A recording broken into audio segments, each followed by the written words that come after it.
It is time for Around the 412 with Smitty and Tyler.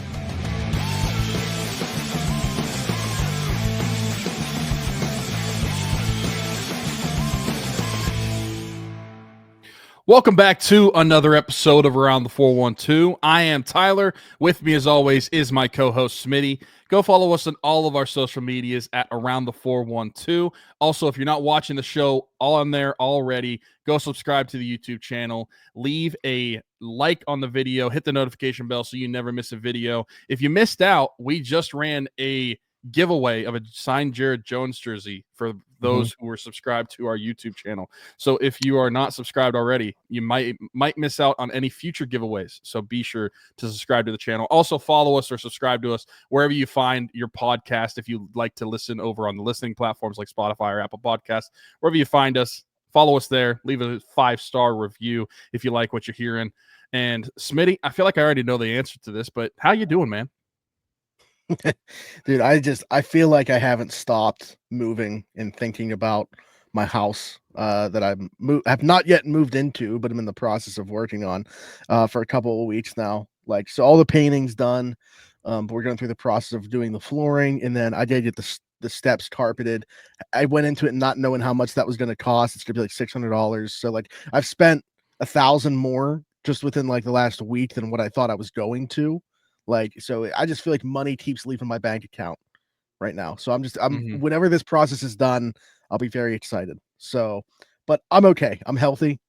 I'm doing all right personally, but this has just been such a frustrating process for me. And I can't wait till it's over. Yeah, I can only imagine. I'm not there yet, but I'm sure I will be one day. So yeah, getting to that point and having to deal with that, like all of the just renovations of what you want to do with your house, I'm sure that is stressful. At my own end, my daughter Sydney, she turns 3 months old on Monday. Well, yeah, I guess because my sister's daughter Cammy just turned 3 months, so that makes sense. It is it's pretty wild how fast time is flying with this. Like it doesn't feel that long. It feels like we had her just like a month and a half ago, but it's already been 3 months. It's crazy. And it's crazy that like it feels like the Steelers offseason is also flying by in its own way. Football is officially over. It has been for a few weeks now. And we are full ramped into NFL draft and free agency for the NFL. And the combine, as of recording this, we're recording this Thursday night, started out today. All of the drills were started today.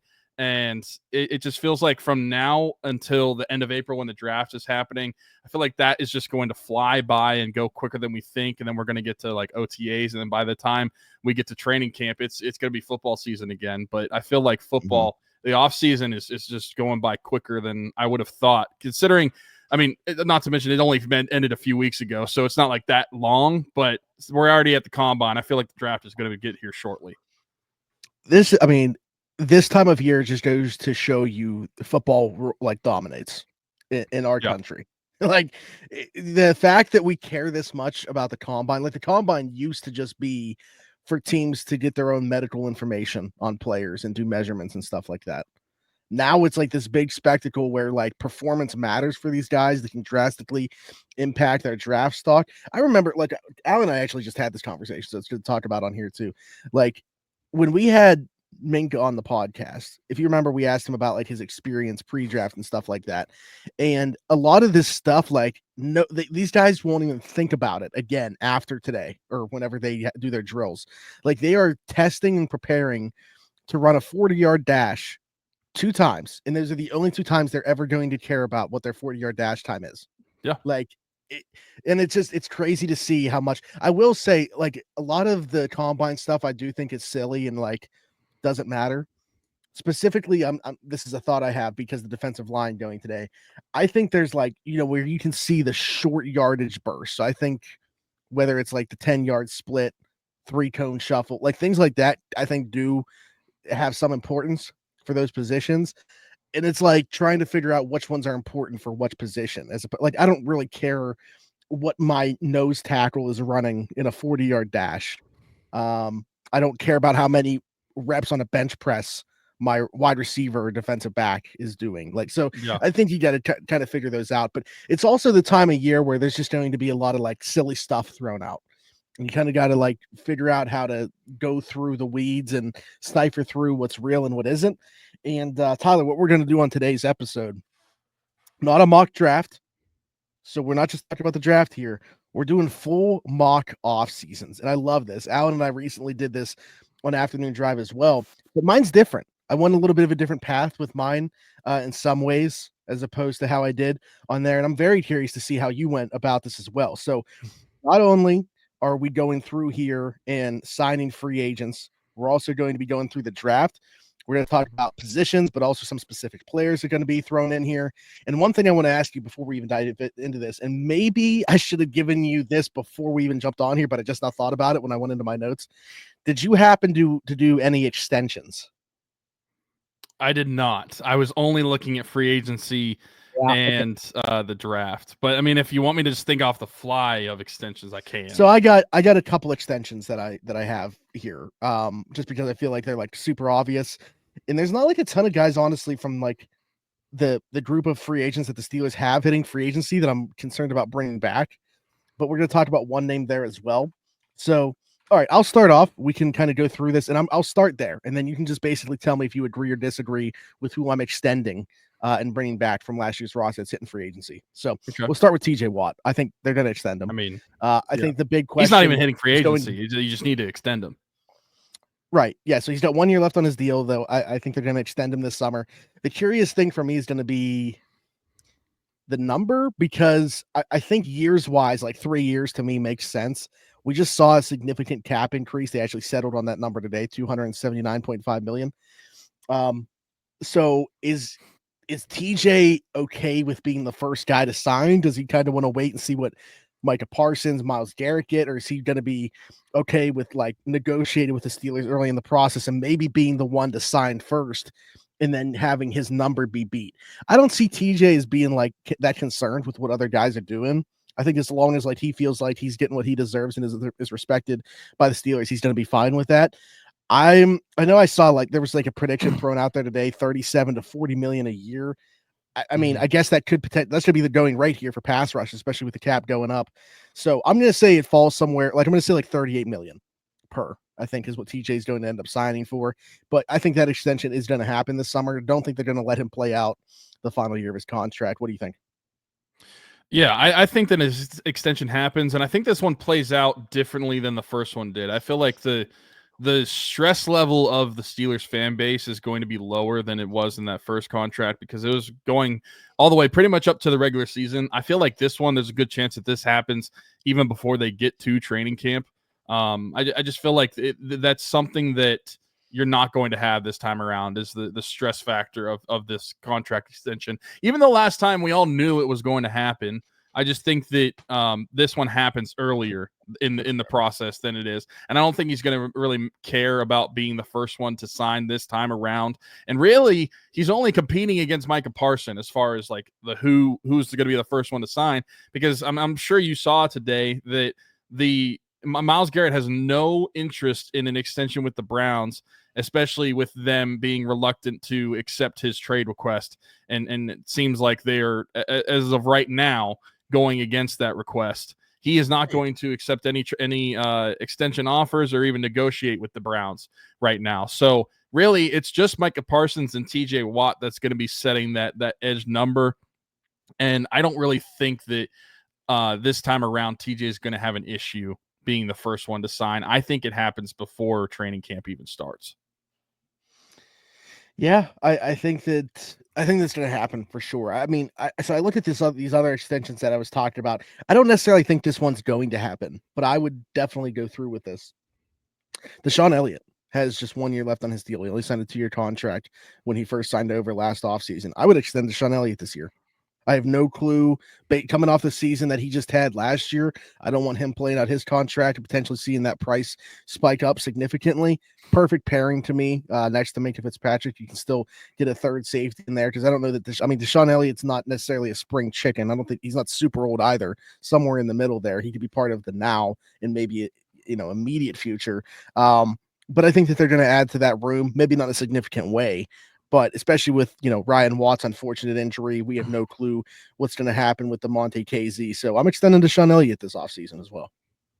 I would just extend DeShon Elliott. He's 27 right now, turns 28 in April, so he'll be 28 all of next season.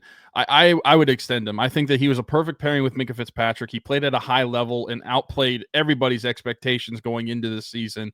And I think that if you compare him to his like predecessor with Terrell Edmunds, I think he's like just the better version, or what we got from him last season is the better version of what we would have gotten out of Terrell Edmunds had he just stayed in Pittsburgh, or really whatever we got out of him in staying in Pittsburgh. Really good in the box, but Terrell Edmunds never really had a ton of ball skills and coverage skills. I feel like DeShon Elliott elevated upon what you were getting from Terrell Edmunds in that area, as well as what you were getting inside that box and being the sure tackler, one of the best tacklers on the defense at any given position, not just defensive back. So yeah, I would extend him.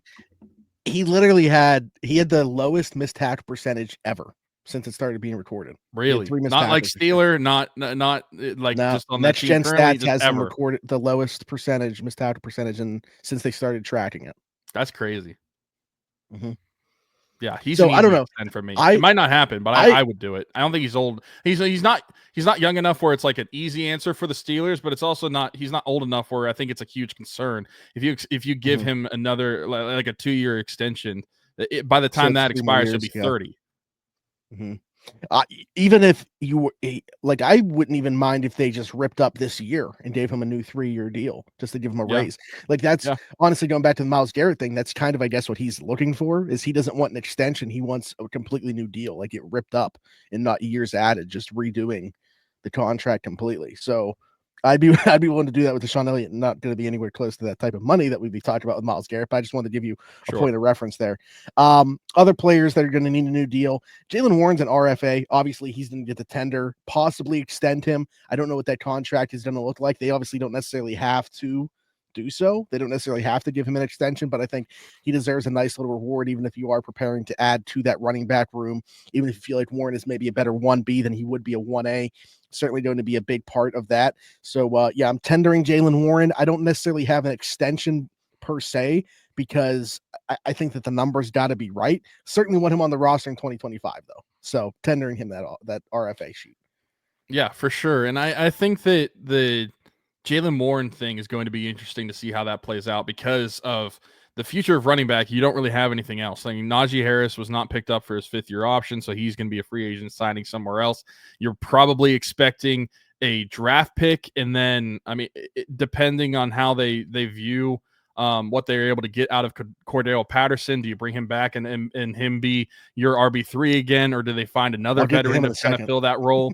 I just think that they have to tread lightly whenever they come to their decision with Jaylen Warren as far as an extension goes, just because it's so unsure what their running back room is going to look like. And as far as an offense that is going to be so reliant on their running backs, I think that you definitely tender him and you're going to bring him back for 2025, but I don't think it would necessarily be a bad thing to give him a little, like a 2-year extension. So you give him that tenured year, but also another year on top of it.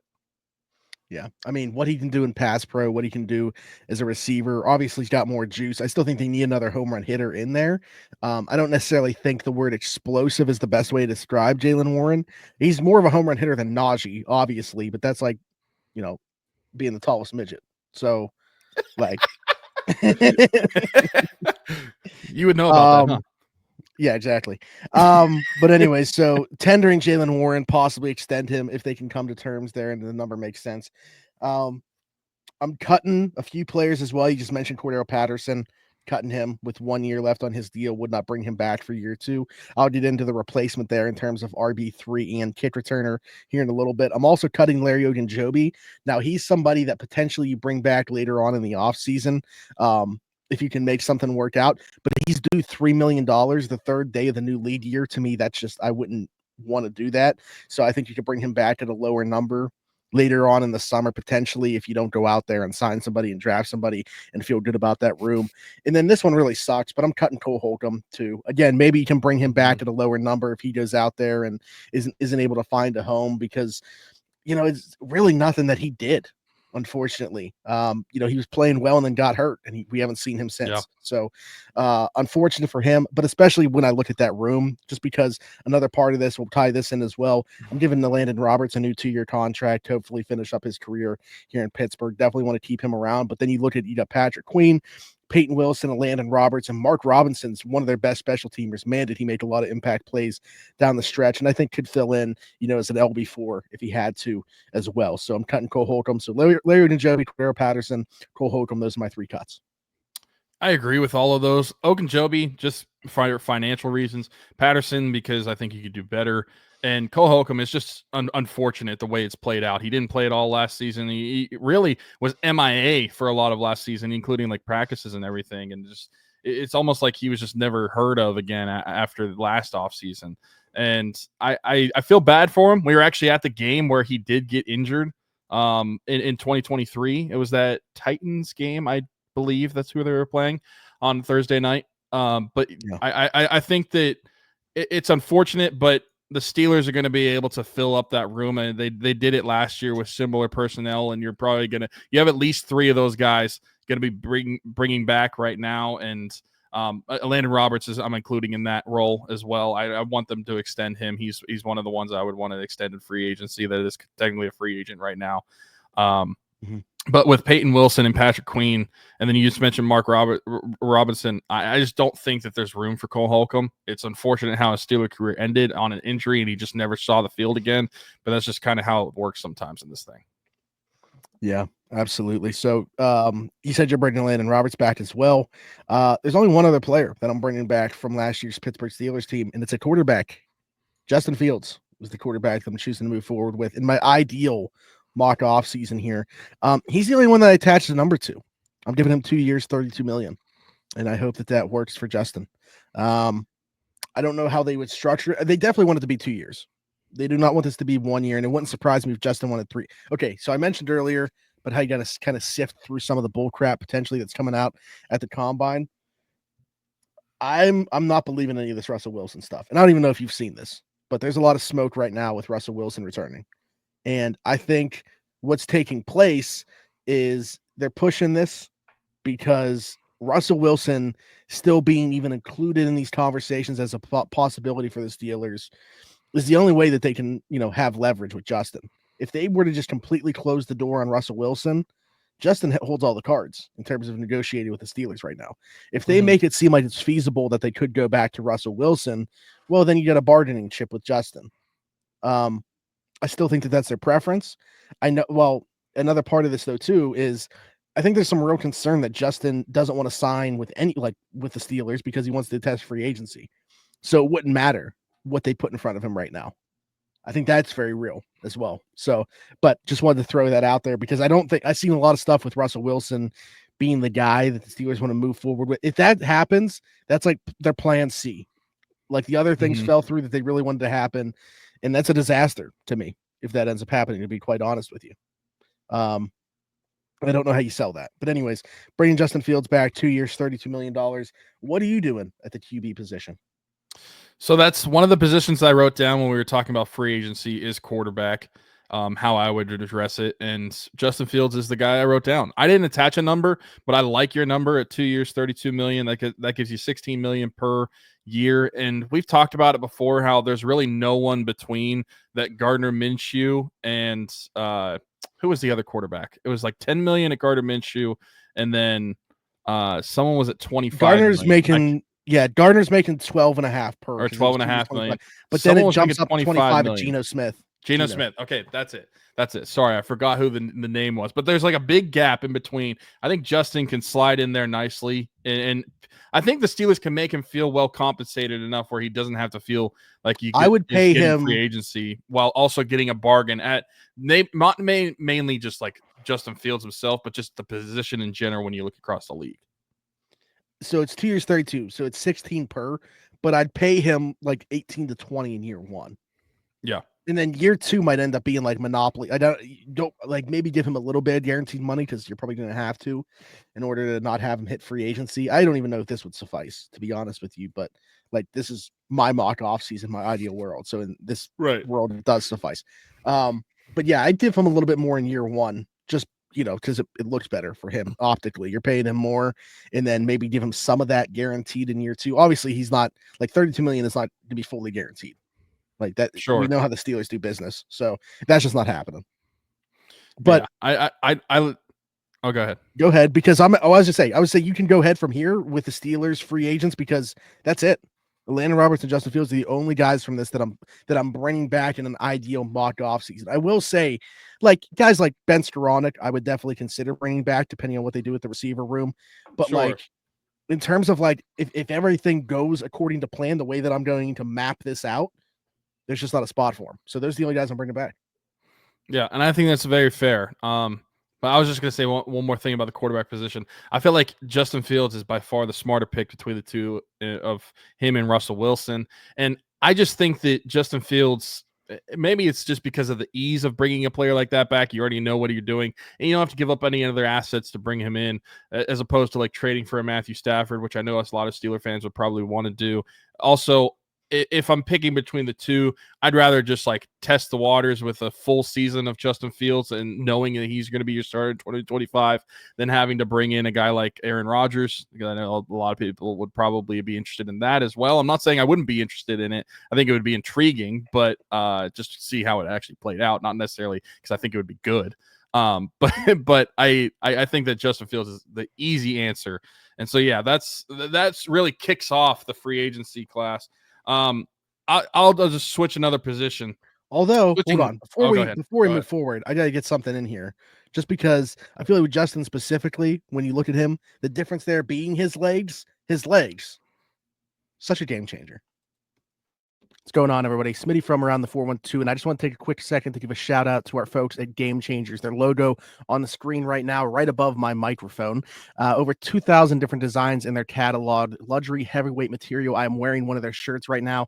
Best vintage t-shirts in the game. Head over to gamechanger.la or pick6.la to pick up some shirts. And guess what? Use code AT412. Save yourself $10 on your order every single time. Again, gamechanger.la or pick6.la. Best vintage t-shirts in the game. Check them out. Just got a delivery from Game Changers this morning, actually. Ordered some of the new WWE pack that they got. I think they specifically made a Penta design for me. So Penta Cero Miedo. Even people that aren't wrestling fans know what this is, because George Kittle first down celebration is in honor of Penta. That's why he does it, which is very cool. Okay.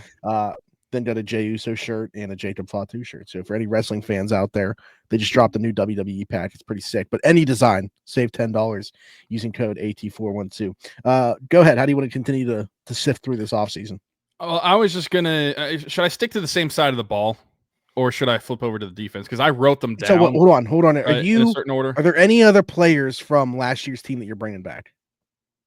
No. Landon Roberts, right. Justin Fields. Like there's guys that you could consider, and maybe you bring them back and they go into summer and they don't make the 53, and that could happen. Like I think that like if you wanted to still experiment with someone like Jeremiah Moon as your fourth edge rusher, I think you could experiment with that. I think that if you wanted to bring back someone like DeMonte KZ, you could bring them back. But I don't think that anybody else on the roster is a necessity to bring back. I feel like the two that we named with Landon Roberts and Justin Fields, those are the two that I feel like are a need that the Steelers should bring back. Okay. All right. So yeah, let's go through the offense here. I actually don't have a ton that I'm doing in free agency. So I'll let you kind of guide the ship for that side. So in free agency for the offense, I have two positions I'm looking at, and one of them, very obvious one for a lot of people, wide receiver, and mainly just because I think that the Steelers would be wise to double dip at this, whether that be a veteran in free agency and then you draft somebody early, or I hope, I mean, this is personal, and I don't know if it's a differing opinion among people. I hope they don't double dip in the draft just because I don't love the depth of this draft at receiver. And like, because I feel like if you're double dipping in this draft, you are probably setting the bar fairly low for what you're expecting out of your wide receiver room in 2025. I don't like the expectations you'd be setting there. And you're saying not addressing it all in free agency, and not addressing in free yeah, agency. yeah. That's what I'm talking about. Yeah, so that's where I wouldn't go with it. Now, if you get a free agent and then you double chip in the draft, that'd be an interesting choice to take 3 new receivers, but I wouldn't blame them. Been looking at how bad the receiver room was. But I think that wide receiver definitely should be addressed in free agency. And we've talked about 2 of these guys that I wrote down a lot. One is Chris Godwin and the other is Darius Slayton. I think that either of those guys in free agency would work a lot. Darius Slayton, really good outside receiver. I think that he would complement well to I feel like this is such a tough conversation to have about complementing wide receivers because we have no idea what's happening with George Pickens. Is he going to be on the roster in 2025? Is he going to be traded before the draft happens? I feel like that answer, we've said this before, needs to be answered before the draft is happening so you know how to address everything. But I feel like he could fit this offense well, and I think that he does a lot of good things. And we talked about him last year being a trade option for the Steelers to improve their wide receiver room. Obviously didn't happen, but now they can get him in free agency. Chris Godwin, another guy who's a little bit older and could be another guy. I'd be curious to see how they use him, though, because if you're using him in the slot, then what are you doing with like Calvin Austin? Like how do you utilize him as much? Because I feel like at this point, majority of, at least in Tampa Bay, majority of Chris Godwin's snaps were coming from the slot. So I feel like you'd have to still address the outside receiver, and currently you don't have one. Obviously, you could get that in the draft too, but I just think that's another caveat that you could have if you go with Chris Godwin. If I had my preference between the two, I would sign Darius Slayton, and I guess that's who's the name I should say because this is my ideal offseason for the Steelers. So I'd say free agent pick, I would sign Darius Slayton. So I have Darius Slayton on here as a possibility as well. I think they got to acquire one of Christian Kirk, Deebo Samuel, Darius Slayton. And Christian Kirk, again, actions are going to speak louder than words. Their new GM in Jacksonville, James Gladstone, didn't seem too keen on the idea of moving on from Christian Kirk. Said as of right now, they plan on moving forward with him. They love him. He didn't have to. He could have said something that was more like kind of toe in the middle there and said, we're kind of evaluating the whole roster at this point in time. I just got here. But he made a pretty statement in one direction. Like he didn't stand in the middle of it. So I think that Christian Kirk, as of right now, I would say probably going to be in Jacksonville next season. Deebo Samuel not going to be in San Fran. I have some real questions about Deebo Samuel going forward, but as much as I think he is a diminishing player, I think schematically he is a good fit for what the Steelers want to do. So if he's in shape and motivated, which he should be because he'll be in a contract year most likely, I could see it working out with Deebo Samuel here, assuming that he's not the number one option. I think that would be a disaster. If you're acquiring Deebo Samuel, trading George Pickens, and then like drafting somebody and you're building your receiver room with Deebo Samuel at the top, I think you're in for a rude awakening. And then, Darius Slayton I have on here as well. Darius Slayton, I think the Steelers would have loved to have traded for last year and never had him leave Pittsburgh after New York played here. So 2 of the names on and Christian Kirk would have been a Steeler already if he didn't break his collarbone. So 2 of the names on here certainly. They asked about Deebo Samuel around draft time. So there's been interest in the past, and I think they're going to circle back on all of them. I think they need to land one of them this time. The only other offensive signing that I have is going to be along the offensive line. And I would like this player to have some guard tackle versatility. I mentioned Patrick McCarry of the Ravens on Afternoon Drive when we did this, and that's still a name that I would consider and probably the cheaper option of these 3. But I think I'd also be interested, and he's had some injuries. I don't know what the price tag is going to be, but like Tevin Jenkins coming out of Chicago, going to hit the open market. And then one more who failed at tackle, but just had a really nice season in their Super Bowl run, Mekhi Becton for the Eagles, who, if you're signing him, very clearly that's Mason McCormick heading to the bench, unless something happens with Isaac Seumalo. That's a large investment to make, would be Mekhi Becton. But not only do those guys offer you either starting or competition, depending on which one it is for Mason McCormick, they offer you the flexibility to kick out if things don't improve for Broderick Jones or if the injuries continue for Troy Fautanu. So varying degrees, varying price tags, but those are the 3 names that I'd be looking at along the offensive line. I kid you not. I have all three of those guys' names written down, including a fourth. Another one that is I too look to the offensive line. I was mainly thinking about the guard position because when I look at the Steelers 2025 offensive line, I think that the tackles are set as far as the starters go. I think that Isaac Seumalo is going to be one of their guards, and obviously Zach Frazier is going to be their center. I'm not so certain that Mason McCormick has to be their starting guard going into 2025. I think that they could find somebody else. And so when I was looking at this, I was thinking about guard while also thinking of guys that could play anywhere along the offensive line, but with the emphasis being guard. I have Patrick McCarry mentioned. I mentioned him a couple weeks ago when we were talking about some free agents that we'd be interested in. And I know the Steelers would like him because of the versatility of playing on the outside at tackle and moving him into the inside at guard. He's able to do that. I know the Steelers like players that are able to do that. Played center and too. I don't think it's uncommon for the Steelers to be signing any free agents that are in divisional free agents. That's not uncommon for the Steelers to do. So that's the one that I wrote down. Tevin Jenkins, I almost also wrote down because I thought, I mean, he's a free agent. I'm interested in that. But like you said, don't know what kind of number that's going to be. And I'm kidding you not. I also have Mekhi Becton wrote down because he has also some of that versatility, played guard with the Eagles, but came out of the draft and out of college as a tackle. I like all those guys. The other guy that I wrote down, another free agent guard, is Will Fries out of Indianapolis. Someone else I'd be interested in. Curious to see what the price tag would be. But I'm just looking at that guard position, and I don't expect to address that in the draft, which is why I'm doing it in free agency. And I don't think that you should just ride into this 2025 season and ride into training camp thinking that Mason McCormick is necessarily your starter or has to be your starter. I think that you can get improvement at that position, and that's not to say that Mason McCormick won't play into that starter. I just don't think that you should necessarily guarantee that going into 2025. So there's a few guys that the Steelers could look at in this offseason. That's the position that I would be looking at. But having that versatility to play tackle as well is something the Steelers definitely love.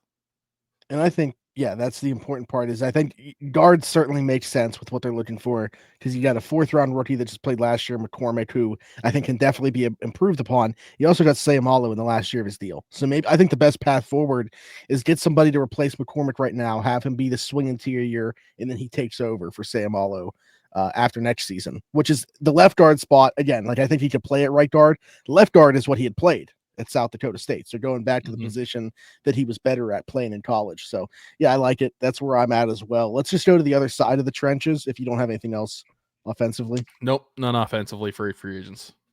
So defensive line, the position they've paid the most attention to as we go into the draft here. Think very well that could be their 1st-round pick. We've talked about the idea of double dipping there. Is that potentially both in the draft? I think it could be, but I'd like to see them make a splash there as well. Omar Khan said they have the resources to make a splash, whether it's in cap space or obviously with the draft picks in a very good class at that position.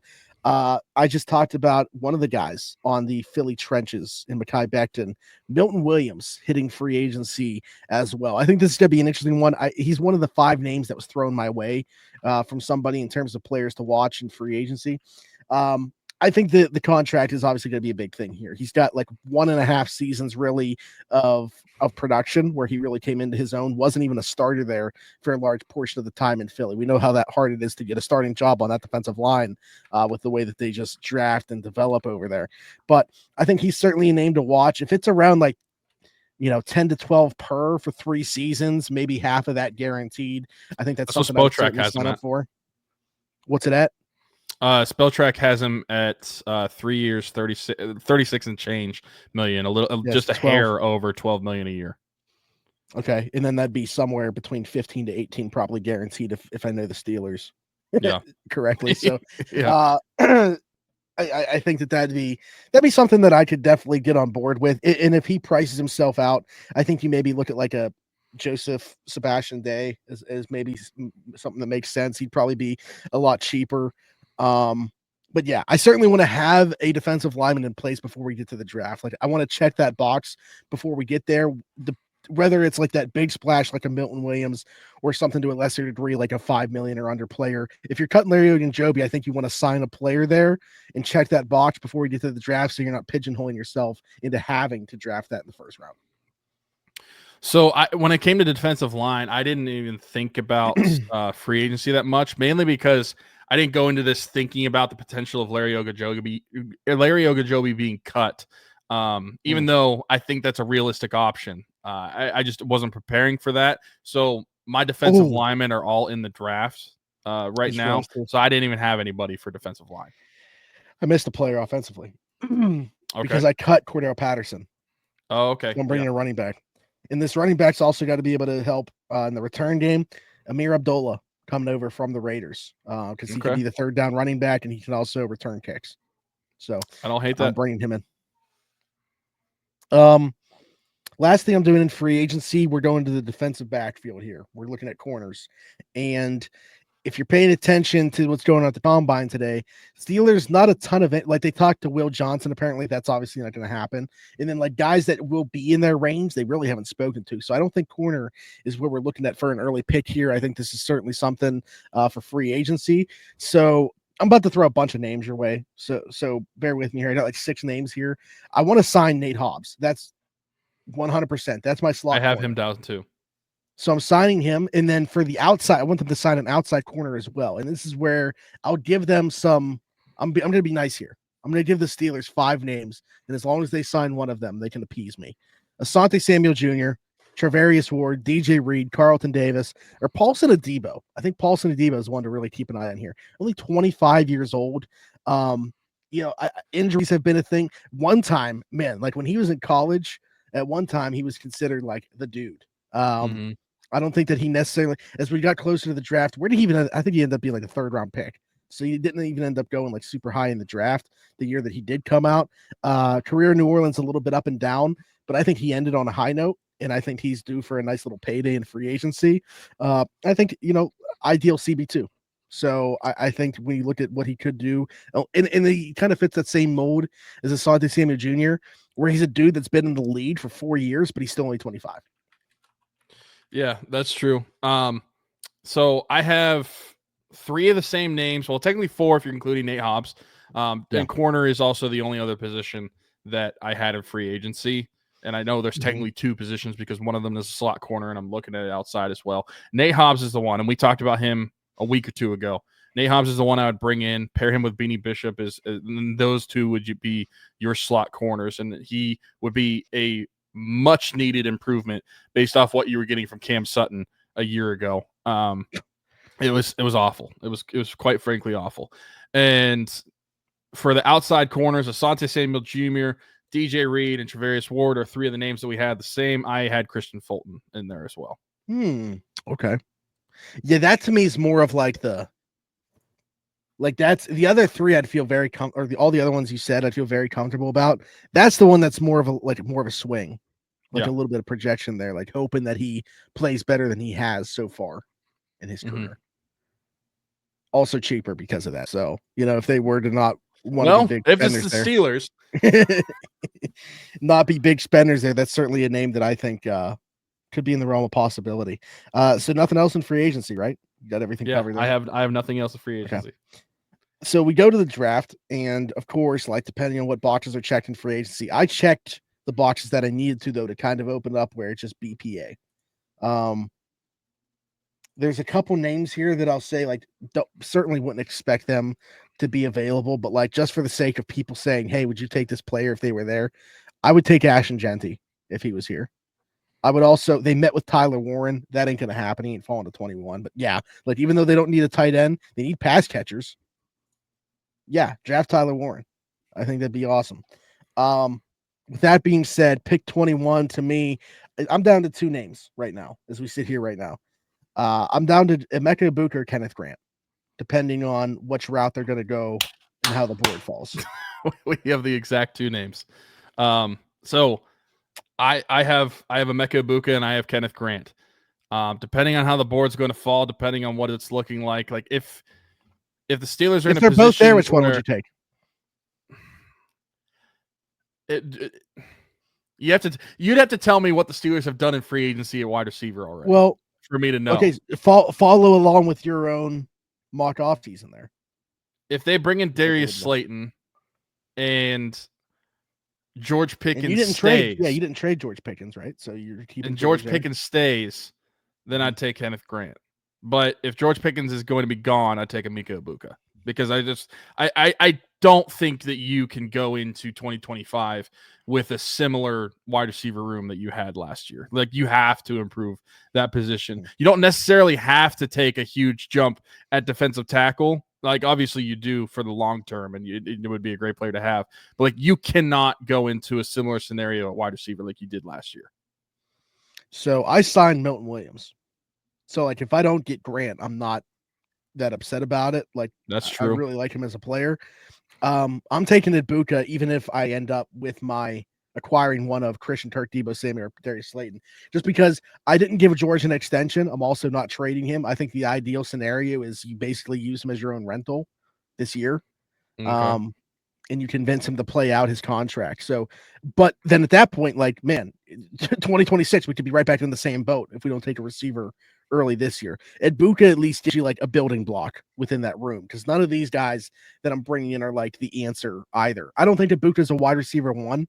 I think that you'd have basically two wide receiver twos, whether it's Samuel, Kirk, or Slayton, along with Ibuka. But I think he's like a high caliber wide receiver two, high character wide receiver two. He's very steady. You know what you're getting with Ibuka. He's been the number 2 option in Ohio State's passing game his entire tenure there, and never once complained about it. He's always had that alpha in front of him. Yeah, I think that's a great point. I want to know though, and because I feel like a lot of people are mocking Walter Nolan to the Steelers and not Kenneth Grant. Why are you choosing Kenneth Grant? I mean, I like the scheme fit first and foremost more often, or a little bit more. But I also think that there's some concern with Walter Nolan in terms of the play-to-play consistency with the effort. And I don't think that I think in terms of the player that he is, he could make sense for the Steelers. They're not going to love him. They're not going to fall in love with him because of that. Like, that's something that you can't hide on tape. I think that the caliber of player he is fantastic, but the down-to-down consistency hasn't been there. I think they would consider Derek Harmon out of Oregon before Walter Nolan. I think he fits more what they're looking for. Like, if you were giving me a short list here, I would have Walter Nolan's probably within the 5 most possible picks at 21, but he's probably 4th or 5th for me. The guys that we just mentioned, Ibuka, Grant, Harmon, they're above him for me. Can I be honest with you? It was really easy for me to pick which one, and maybe it's because of scheme fit or personal preference and what I'm looking for in a defensive tackle in this year's draft. I looked at the size and I looked at the weight, and they are the same height at 6'3", but Kenneth Grant is 50 pounds heavier. And that's what I'm looking for. I'm looking for a gap stuffer, run stuffer, and I think that's something that the Steelers need. And I think that he fits that perfectly. Either of those guys I'd be happy with, but if I had a preference, Kenneth Grant would be the guy. And then, like I said, Mekhi Becton, he's the one that's like realistic option for the Steelers, where if they are going to take one in round 1, that's who they take. If they don't take one in round 1, I don't think that you're taking one until at least round 3. Like, I don't think the Steelers would take one in round 2. I think that you're going to get better value out of a receiver in round 3 if they don't take one in the first round. So I went ahead and also gave scenarios in terms of what the route would be depending on which one I took in the first round. So you went way more in depth than I did, because I didn't. I guess I could technically do that based off the names I have written down, but I just wrote down names with the round. So if I took Ibuka, if that's the way that I'm going there, I'm looking at guys like TJ Sanders, Shamar Turner, Omar Norman Lott in round 2. I think those are feasible for any of those guys to be available, even if it's one of them available. I like all 3. I think I like TJ Sanders a little bit more than the other 2, but they're all kind of within that same realm of possibility for me, where I think they'd be fine round 2 picks. If it's Grant, I'm looking at a little bit thinner in terms of what I would do in round 2, because I'm really curious as to what would happen with the receiver room if you don't take one in round 2. I think best case scenario is you end up with a guy like Trey Harris or Jaden Higgins in round 2, if it's Grant that you're going with in round 1. So I have a little bit different route in round 2. This is where I start to look at running backs, potentially for the Okay. Steelers. Yeah. And I also threw out a name, another defensive tackle that you could take if you win Ibuka in round 1. But maybe this one is kind of hopeful that he'd still be there at 53 when I actually don't think he is going to be. I think he's going to be taken higher. Deion Walker out of Kentucky. I think that he will be gone by the time Steelers are picking, but in the chance that he could fall, I'd be interested in taking him. And then the 2 names for running back that I had written down, and I think that you could see a running back taken no matter which position is taken in the first round, depending on who is available and who's there, because I think the Steelers have to start looking there. Caleb Johnson and Quinshon Judkins.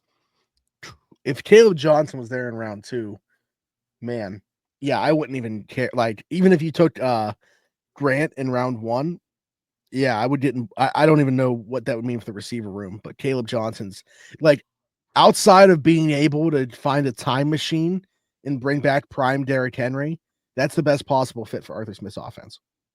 Yeah.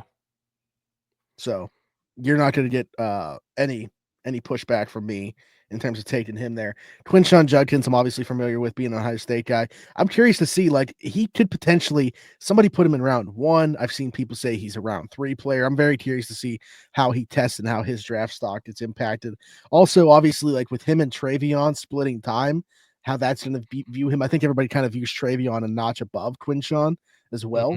So I'm curious to see where he goes. Round 3 is where I'm looking at running back here. And it gets really interesting just because this is such a good draft class. Like, who are the guys that stand out enough for me here? I got 2 names.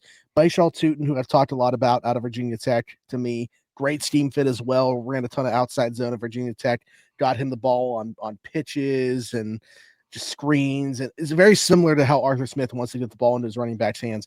And then the other one is DJ Giddens, who I'm also a big fan of and I think could go within that range. I think he's listed somewhere between 90 and 100 on most people's mocks. I could see him going a little bit higher at that, so I'm going to put him as a round 3 back to watch for them. Or if they were to not go that route and maybe wait on running back just because maybe there's not a great deal of separation for them at this point for anybody, maybe they're looking at cornerback. Kobe Bryant's kind of my guy in this range for corner, whether it's round 3, round 4, wherever people got him. Maybe he's a guy that's going to jump up boards with the way that he interviews this week. Like, a lot of personality, and I think he's going to win a lot of teams over. So we'll see how early he goes. But just to kind of wrap up, and then I'll let you go through the rest of what you got there. I think whether it's Kobe Bryant there or later on, I think they need to add a corner at some point. It's not a great class for the position, but I think there's a lot of like guys with traits, like multiple balls of clay, that all kind of fit. Like, as you get lower in the draft, day 3, a lot of guys that fit the profile in terms of the size that the Steelers look for in their corners. So maybe there's a dart throw within there that they can take. I'd like to see them draft a safety at some point as well, just because we've talked about that room. You got Mekhi, you got DeShon Elliott. No clue what's going on with DeMonte KZ. Ryan Watts, unfortunate injury. No clue what's going on. And they got Miles Killebrew, who really isn't a safety. Like, he's just a special teamer. So I think they need to add somebody to that room. And I wouldn't force a QB pick, but if the value lines up, I'm certainly on board with taking one just to get a rookie contract in that room finally. So you just kind of combined it, like round 3 and 4 and different stuff. So I'll kind of do both. Yeah. I've got several names for different positions in round 3 and 4, just because that's kind of like where it gets a little thinner well, not necessarily thinner. It actually expands more as to like who the Steelers could take, what positions they start to look at and everything. So I have several names that are written down between round 3 and 4. Some of the running backs that I would look at are one of you mentioned, Baishal Tootin. DJ Giddens is another one that I mentioned. In round 4 specifically, I wrote this down. Brashard Smith out of SMU. I would look at him, and then another one, Devin Neal out of Kansas. I think he's going to be a riser in this. I think he's too low on boards right now, which is actually why I didn't put him here. I'm going to have a prediction right now that he actually goes before the Steelers round 3 pick even. Okay. Like, and they're not going to take him in round 2. I have him written down for round 3, but currently people are like putting him as like a round 5 pick. I just think he's going to rise that much where he could be in range. And then there's a few more wide receivers that I wrote down. In round 3, I wrote down Jalen Royals out of Utah State, Ty Felton out of Maryland. And then one for round 4 I wrote down was Ricky White out of UNLV. I think that you could see the Steelers taking a receiver in round 3 or 4, depending on what they do in the first 2 rounds.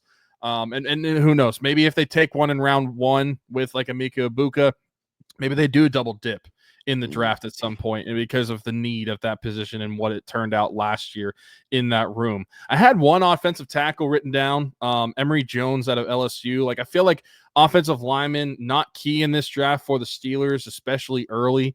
But I feel like that's something that could happen. Actually, I lied. I wrote down one more, and this is actually would probably be my preference between the two. Chase Lint out of UConn. I think he's very athletic, a mountain of a dude. He's like 6'8", and I feel like for a depth tackle that you could get in probably like round 4, round 5, that's something that I would look at for the Steelers. And then I also wrote down Kevin Winston. You mentioned safety. If they're going to start to look at a safety, he's like the earliest I would look at in like a round 3, 4 scenario. Kevin Winston out of Penn State. And then I did write down a quarterback after each for each round in round 3 and 4, just in case of a scenario where they do find one, just based off some of the mock drafts I've seen as well. Like, I don't know how much true interest the Steelers have in these players, but some people seem like the Steelers could take these guys. Notice that none of us have said Jackson Dart yet. Or neither of us has said Jackson Dart. I wrote down Will Howard's name at like maybe they take him in round 3. That is a potential. And then for round 4, I wrote down Kyle McCord's name as a potential, maybe. And I've said before, like Curtis Rourke or Tyler Shuck, maybe in the later rounds could interest me more, just because I wouldn't draft a quarterback in the first like day or two.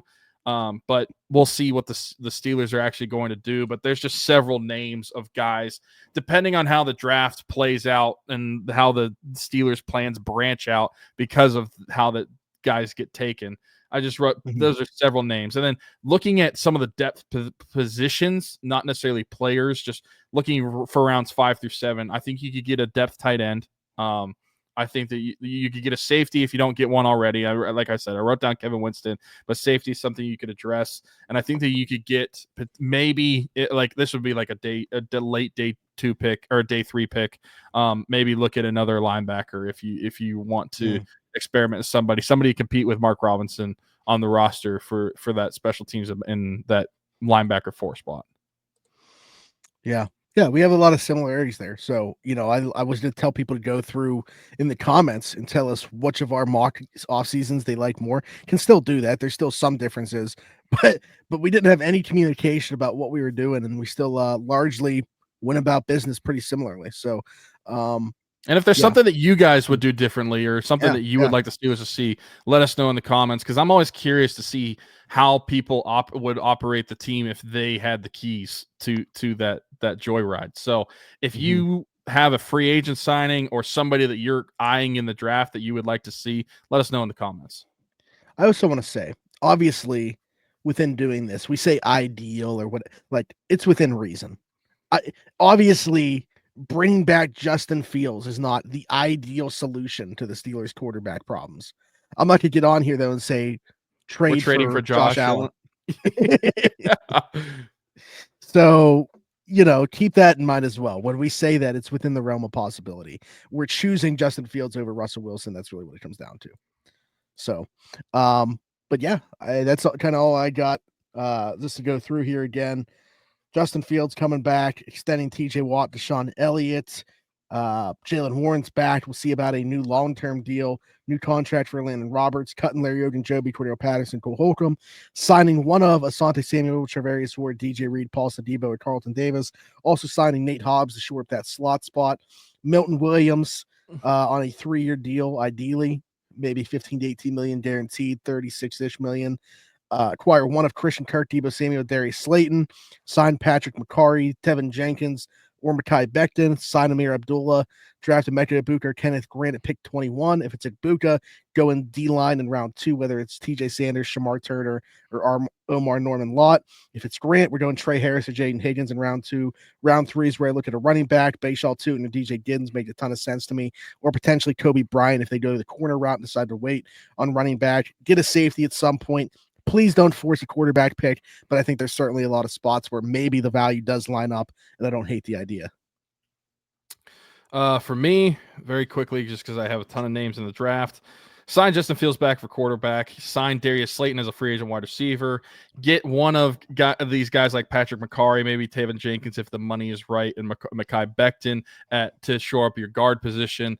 And sign Nate Hobbs to be your slot corner, and one of Asante Samuel Jr., Travarius Ward, DJ Reed, or Christian Fulton at outside corner.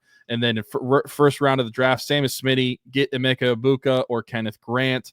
And if you take either of those guys, you can keep Caleb Johnson if he's there, probably unlikely, or Quinshon Judkins out of Ohio State at running back, and potentially Deion Walker if you go with Emeka Egbuka in the first round. Round 3 and 4, looking at a slew of guys at the various positions like Bryce Tootin, Devin Neal, Brashard Smith, and DJ Giddens at running back, Jalen Royals, Ty Felton, and Ricky White, at wide receiver. Emory Jones or Chase Lint at offensive tackle, Kevin Winston at safety, and Will Howard at Kyle McCord at quarterback. And then later in the draft, you could look, if you don't take one of those quarterbacks, potentially getting that third quarterback for the roster, a depth tight end, another safety, or a depth linebacker. Love it. Okay. You know what I also love is when I get, and it might not look like it because you can only really see the back of my hair, when I get a fresh haircut at Keith's Barbershop. Smitty from around the 412 here, and while I may not have much hair, the hair that I do have will not be cut by anybody besides Keith at Keith's Barbershop. My friend Christian Circle, been with us since day one. Keith's Barbershop, located 401 Burkitch Way, Suite 2 in Beaver, PA. Download the app The Cut, book an appointment with Christian today, or you can do walk-in with Tony or Ashley. But again, Keith's Barbershop, 401 Burkitch Way, Suite 2 in Beaver, PA. Go check them out. Old school vibe in there. Absolutely love it. Cannot recommend them enough. Wouldn't go anywhere else. Maybe I'll see you there. Shout out to Keith at Keith's Barbershop. Yeah, I've been growing, I don't think I've cut the back of my hair in 8 months now. It's getting pretty nuts. But anyway, I was just there on Saturday, and he was like, when are you just going to cut all of it? Maybe at some point that myself. I'm debating that myself. This is a little bit of a reveal. I'll do that right now for those who are watching over on YouTube. If you look at me head on, you don't really notice a difference. But if you look at me to the side, I have been also growing some sort of a mullet going on. And it's not as long as Smitty's, but it's definitely I've been growing. Yeah, if you're looking straight on, if you look at me straight on, you can't tell, but it's still there. So that might be getting cut soon. I don't know. It's starting to get warmer here in Oklahoma. Today was a high of 70 something, and it gives me the urge to grab a razor and shave my head. It's too soon for this. 70. Good God. They kind of just went past I moved past that pretty quickly there, and then it registered. What's funny is it was 70 this week. Last week we had an Arctic blast, and the real field temperature for highs was anywhere between 0 to 8 degrees for a couple days, and the wind chills were as cold as -15. Crazy. It's crazy. All right. Well, good stuff. Let us know how you feel about our off seasons. Let us know what you would do differently or how you go about it, both in free agency and the draft. Drop that in the comments. Any questions that you have for future episode topics you want to talk about. Check out all the links in the description. Be sure to check those out as well. All of our sponsors in there, including Game Changers. $10 off when you use code AT412 at checkout. Obviously, Keith's Barbershop, everything custom designs. Our friend Haley Wagner, small business, back up and taking orders already. Very impressive. Shout out to her. Basically just get the baby out. We're going to start taking orders again. That's what she did. So very impressive by Haley. Shout out to new family member. Put the baby to work. Who knows? Cheap labor. And then right above Tyler right now, Marcelo Electric, our friend Brandon Marcelo, aka Boots, his electric company. Again, that's Marcelo Electric. Serves in Beaver, Allegheny, Lawrence, and Butler County. Whether it's commercial, residential, service calls, schedule your call.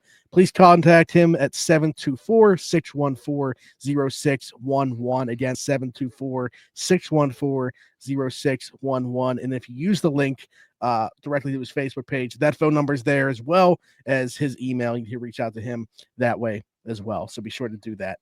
But I think that's it. Be sure to follow us on everything at Around the 412. Again, like, subscribe, hit that notification bell so you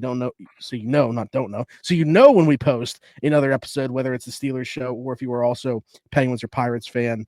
First off, I'm sorry to hear that. Second off, you can check out those episodes throughout the week as well, which we'll be posting by the time you guys are watching and listening to this the next day. be sure to check that out. So until then, for Smitty, for Tyler, this has been the Around the 412 Steelers show. We'll see you next time. Bye-bye.